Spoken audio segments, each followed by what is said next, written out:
Students, आज हम molecular basis of inheritance chapter का पार्ट 2 पढ़ने जा रहे हैं। पार्ट 1 जो वीडियो का था उसमें मैंने आपको बता दिया था कि जब जेनेटिक मटेरियल का सर्च करने की बात की तो सबसे पहला अटेम्प्ट ग्रिफिथ ने लिया था, जिन्होंने बैक्टीरियल ट्रांसफॉर्मेशन प्रिंसिपल द्वारा प्रूफ करने की कोशिश की कि genetic material is DNA, but उनके थ्योरी को रिजेक्ट कर दिया गया due to many loopholes. बहुत सारे क्वेश्चंस के आंसर्स वो नहीं दे पाए थे, जो हम पुराने वीडियो में डिस्कस कर चुके हैं। तो आगे जाके हर्शे एंड चेज नाम के दो साइंटिस्ट थे जिन्होंने प्रूफ करने की कोशिश की कि डीएनए ही जेनेटिक मटेरियल है। आपको पता है, मैंने पिछले वीडियो में आपको बताया था कि ग्रिफिथ के एक्सपेरिमेंट को एवरी एंड मैक्लियोड एंड मैकार्डी ने 1944 में वापस से प्रूफ करने की कोशिश की, लेकिन वो भी फेल हो गए। तो हर्शे एंड चेज ने जो एक्सपेरिमेंट किया वो फाइनली एक्सेप्ट किया गया था 1952 में। ये पूछा जाता है कि हर्शे एंड चेज एक्सपेरिमेंट कब कब सबमिट किया गया था, तो 1952 में ये एक्सपेरिमेंट आया था। और हर्शे एंड चेज दो साइंटिस्ट ने मिलके ट्रांसडक्शन एक्सपेरिमेंट किया। तो पूछा जाएगा कि ट्रांसडक्शन एक्सपेरिमेंट किसने किया था, तो हर्शे एंड चेज के एक्सपेरिमेंट को ही हम ट्रांसडक्शन एक्सपेरिमेंट के नाम से जानते हैं। And this was the experiment which prove DNA is the genetic material. तो अगर ये भी क्वेश्चन आएगा, इनडायरेक्ट क्वेश्चन आएगा, explain the experiment which prove DNA is the genetic material, so उसका आंसर है Hershey and Chase transduction experiment proved that DNA is the genetic material. इस experiment को, जैसे हमने ग्रिफिथ एक्सपेरिमेंट में materials required, then procedure, then conclusion पढ़ा था, वैसे ही हर्शे एंड चेज एक्सपेरिमेंट में भी materials required, then procedure, then conclusion लिखा जाता है। क्लियर? तो materials Hershey and Chase experiment से पहले इस एक्सपेरिमेंट का नाम ट्रांसडक्शन एक्सपेरिमेंट क्यों पड़ा, ये थोड़ा देख लेते हैं। ट्रांसडक्शन वर्ड का मतलब होता है entry of foreign particle into any cell. Transduction, ठीक है। जैसे मान लो एक वायरस है, मान लो ये वायरस है, तो आप उसके ऊपर एक बैक्टीरियोफाज बैठेगा और वो ऐसा एक यहाँ पे टेल पिन होती है जिससे वो ऐसे एक टेल पिन से एक यहाँ पे चैनल बनाएगा। चैनल बना के बैक्टीरियल सेल के अंदर वो घुस जाता है उसका डीएनए वैसे, और उसके बाद बैक्टीरियल सेल को हाईजैक करके अपने नंबर बढ़ाने का काम वायरस करता है। क्लियर? तो ट्रांसडक्शन का मतलब होता है transfer of foreign particle into any cell is known as transduction. Transduction के बाद दो वर्ड्स हैं, तो एक है ट्रांसफॉर्मेशन जो हमने ग्रिफिथ में पढ़ा था। तो अगर फॉरेन डीएनए प्रोकैरियोटिक सेल यानी बैक्टीरियल सेल में जाएगा तो उसको ट्रांसफॉर्मेशन कहते हैं। तो ग्रिफिथ के टाइम में हमने ट्रांसफॉर्मेशन वर्ड के बारे में पढ़ लिया था। ग्रिफिथ के एक्सपेरिमेंट को ट्रांसफॉर्मेशन प्रिंसिपल कहते हैं क्योंकि बैक्टीरिया के अंदर एक दूसरे बैक्टीरिया का डीएनए चला गया और उस बैक्टीरिया को उसने ट्रांसफॉर्म कर दिया। तो ट्रांसफॉर्मेशन एक्सपेरिमेंट ग्रिफिथ का था, ठीक है। ट्रांसफेक्शन वर्ड का मतलब क्या होता है, ये तीनों वर्ड्स जो है बार बार पूछे जाते हैं, इसलिए मैं बता दे रही हूँ। ट्रांसफेक्शन वर्ड का मतलब क्या होता है? ट्रांसफेक्शन वर्ड का मतलब होता है कि अगर कोई फॉरेन डीएनए यूकैरियोटिक सेल में चला गया, तुम्हारे नाक में चला गया, मान लो तुम्हारे नाक में वायरस ने अटैक कर दिया, तो नेजल सेल्स में, तुम्हारे थ्रोट सेल्स में वायरस का डीएनए घुस गया, तो तुम्हारा सेल क्या है? Eukaryotic cell. तो इस प्रोसेस को ट्रांसफेक्शन बोलेंगे। कॉमन लैंग्वेज में हम लोग इसको इन्फेक्शन बोलते हैं कि मुझे वायरल इन्फेक्शन हो गया। एक्चुअली साइंटिफिक वर्ड है transfection. Entry of foreign DNA, generally virus अपना फॉरेन डीएनए देता है to eukaryotic cell is known as transfection. Entry of foreign DNA into prokaryotic cell is known as transformation, जो हमने Griffith में पढ़ा था। And transduction experiment, transduction experiment में देखेंगे कि वायरस से बैक्टीरिया में कैसे फॉरेन डीएनए जा रहा है। क्लियर? सो अब ट्रांसडक्शन एक्सपेरिमेंट को हम एक्सप्लेन करते हैं।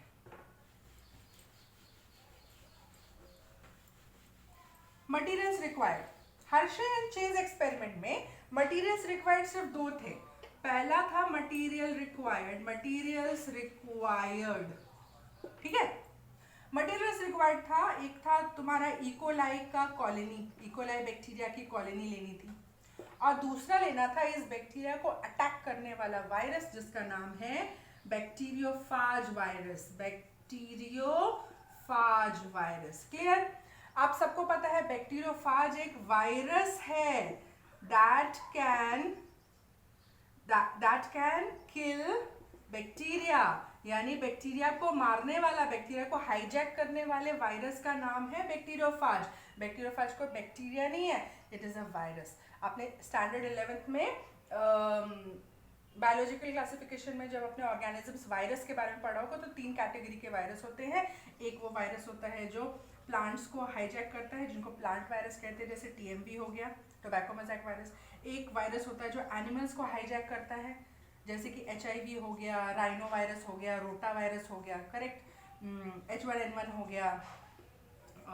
तीसरा वायरस होता है बैक्टीरियल वायरस, ये जो बैक्टीरिया को हाईजैक करता है, जो है बैक्टीरियोफाज, जो है बैक्टीरियोफाज। क्लियर हो गई बात?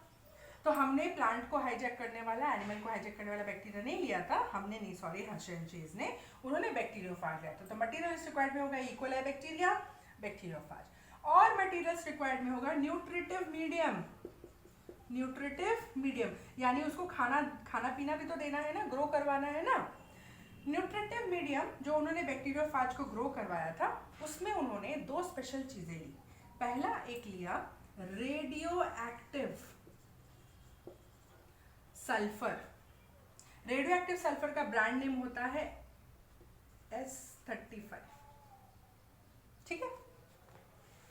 दूसरा उन्होंने लिया phosphorus, radio active phosphorus. Radio active phosphorus का ब्रांड नेम होता है 32, P32 बोलते हैं उसको, ठीक है। बाकी उन्होंने न्यूट्रिटिव मीडियम में नॉर्मल सब कुछ लिया, जैसे कि कार्बन नॉर्मल लिया, हाइड्रोजन नॉर्मल लिया, नाइट्रोजन, आयरन, मॉलिबेडम वगैरह सब, जिंक वगैरह सब उन्होंने नॉर्मल लिया, रेडियो एक्टिव नहीं लिया। रेडियो एक्टिव तो 2 एलिमेंट लिए थे उन्होंने। कौन सा लिया था? Sulphur S35 and radio active phosphorus P32। इसमें बच्चों को कंफ्यूजन होती है कि सल्फर जो होगा वो कौन सा, बच्चे S32 और P35 लिखते हैं। इसका रूल, इसको याद करने का तरीका है कि ABCD में P पहले आता है, तो P हमेशा 32 छोटा, और PQRS S बाद में आता है, तो S35 होगा। तो जो पहले आता है वो 32 कम वाला होगा, यानी P32, S बाद में आता है ABCD में, इसलिए S35। ये बहुत बार कॉम्पिटिटिव एग्जाम्स में पूछा जाता है कि S कौन सा वाला है रेडियो एक्टिव, तो S35, एंड फॉस्फोरस कौन सा रेडियो एक्टिव यूज किया गया था, तो P32। क्लियर हो गई बात? तो न्यूट्रिटिव मीडियम हमने समझ लिया। मटेरियल्स रिक्वायर्ड क्या लिया? बैक्टीरिया, इकोलाई बैक्टीरिया की कॉलोनी। उसके बाद लिया बैक्टीरियोफाज। बैक्टीरियोफाज के बाद हमने लिया न्यूट्रिटिव मीडियम। न्यूट्रिटिव मीडियम में हमने सब कुछ न्यूट्रिशन डाला और 2 रेडियो एक्टिव डाले। क्लियर? न्यूट्रिटिव मीडियम का काम क्या है, आगे पढ़ते हैं। मटेरियल्स रिक्वायर्ड में इससे ज़्यादा और कुछ लेने की ज़रूरत हमें हर्शे चीज़ को नहीं पड़ी थी। अब आते हैं प्रोसीड्यूर की बारी। प्रोसीड्यूर में स्टेप नंबर 1 था कि बैक्टीरियोफाज की कॉलोनी ग्रो करनी है। Grow bacteriophage virus in the laboratory. Bacteriophage की कॉलोनी 2 बैचेस में ग्रो की गई, ठीक है। पहले बैच में जो बैक्टीरियोफाज ग्रो किया गया था उसमें न्यूट्रिटिव मीडियम सब कुछ दिया गया। क्लियर? पहले बैच में जो बैक्टीरियोफाज ग्रो किया गया था उसमें न्यूट्रिटिव मीडियम सब कुछ दिया गया, बट उसमें यूज किया गया रेडियो एक्टिव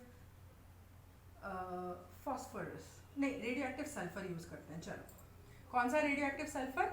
S35। क्लियर हो गई?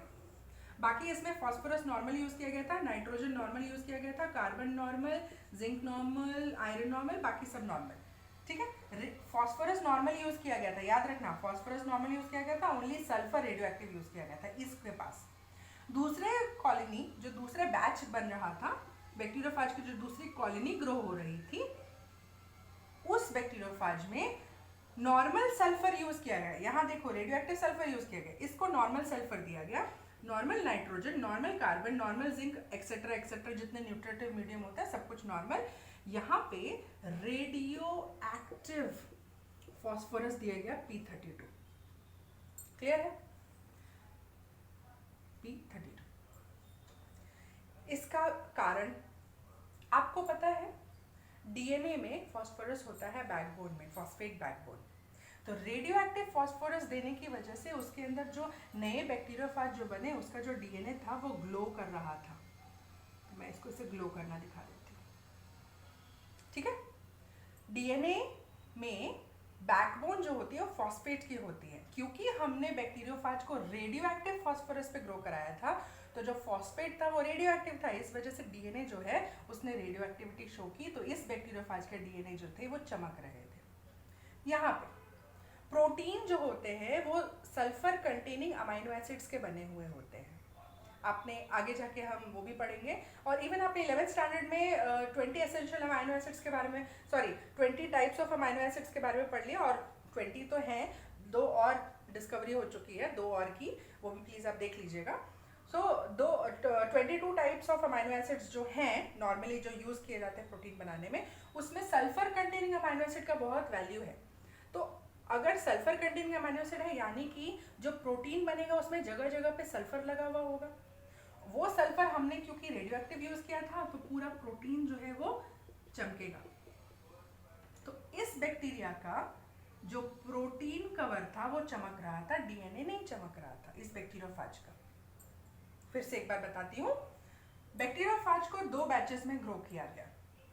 एक बैच में रेडियो एक्टिव सल्फर डाला गया, दूसरे बैच में रेडियो एक्टिव फास्फोरस डाला गया। जिस बैच में रेडियो एक्टिव सल्फर डाला गया, उस बैच में जो प्रोटीन था वो रेडियो एक्टिविटी शो कर रहा था, रेडियो एक्टिविटी शो कर रहा था because of presence of sulphur containing amino acids.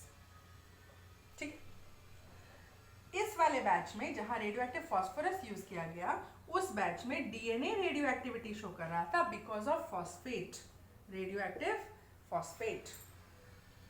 Okay, आपको पता है हर्शे एंड चेज़मैन ने बैक्टीरियोफाज को ही क्यों चुना एक्सपेरिमेंट करने के लिए? बैक्टीरियोफाज या कोई भी वायरस में सिर्फ 2 ही चीजें पाई जाती हैं, यानी bacteriophage body consist of only 2 materials, outer protein coat, ये हो गया outer protein coat, and inner DNA यानी न्यूक्लिक एसिड। तो बैक्टीरियोफाज में तो डीएनए होता है, ठीक है, ओके। सो डबल स्टैंडर्ड यानी कि बैक्टीरियोफाज वायरस की body is made up of only 2 materials, outer protein coat और इनर डीएनए।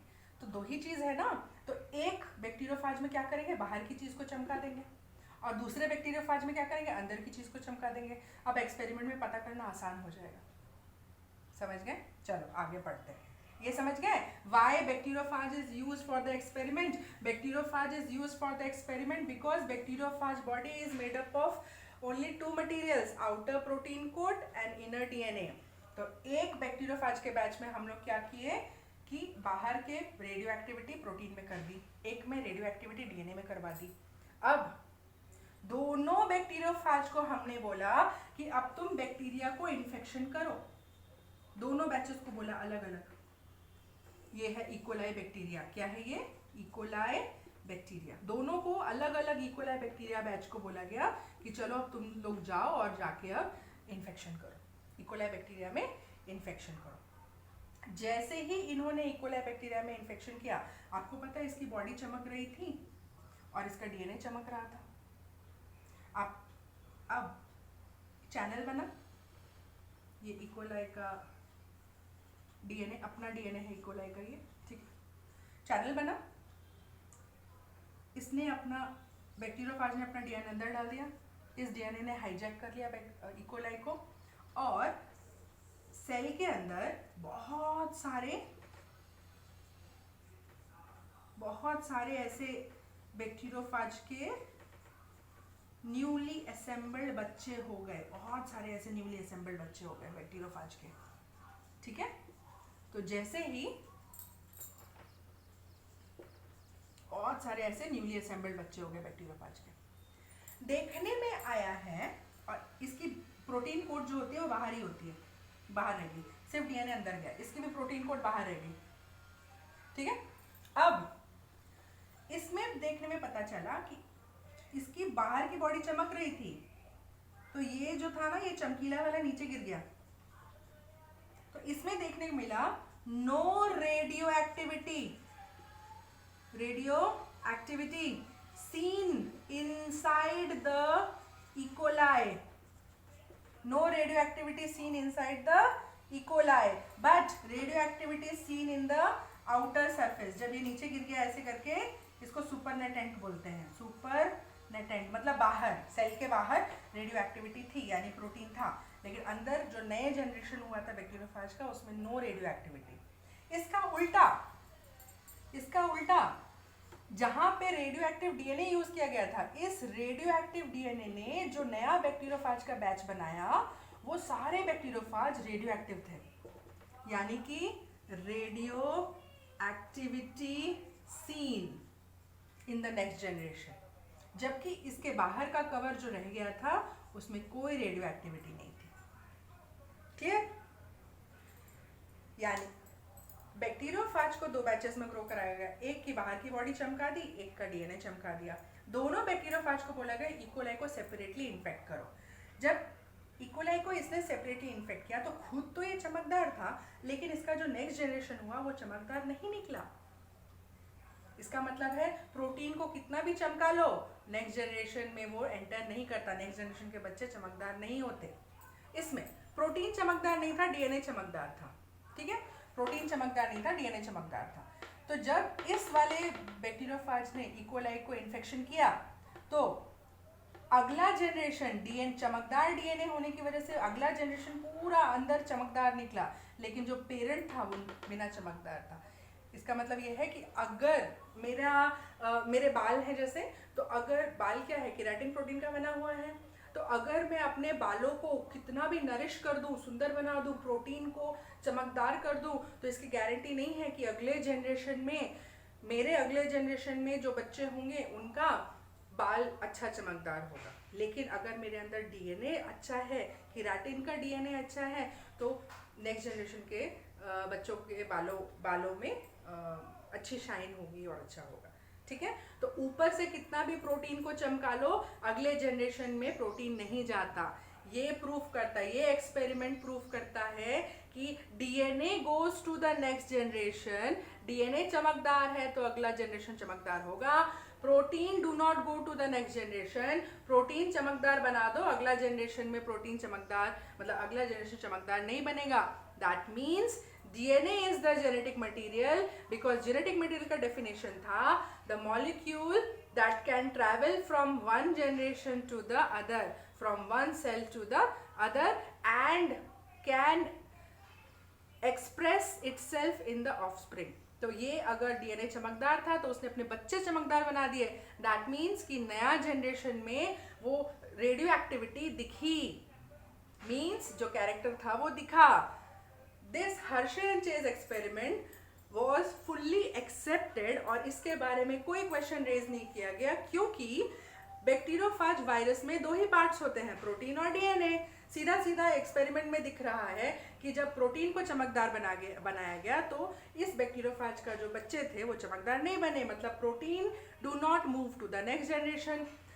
जिस बैक्टीरियोफाज का डीएनए रेडियो एक्टिव बनाया गया था, उसके जो बच्चे थे बैक्टीरिया सेल के अंदर दिख रहे थे, वो रेडियो एक्टिव थे.